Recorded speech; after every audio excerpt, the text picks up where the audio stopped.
ఉదయం కాగానే తాజాగా పుడుతూ ఉంటా, కాలం ఇప్పుడే నన్ను కనగా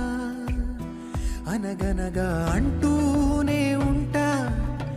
ఎప్పుడు పూర్తవనే అవక తుదిలేని కథ నేనుగా. గాలివాటంలాగా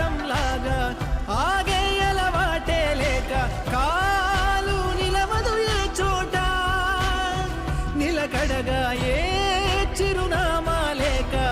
ఏ బదులు పొందని లేక ఎందుకు వేస్తోందో కేక,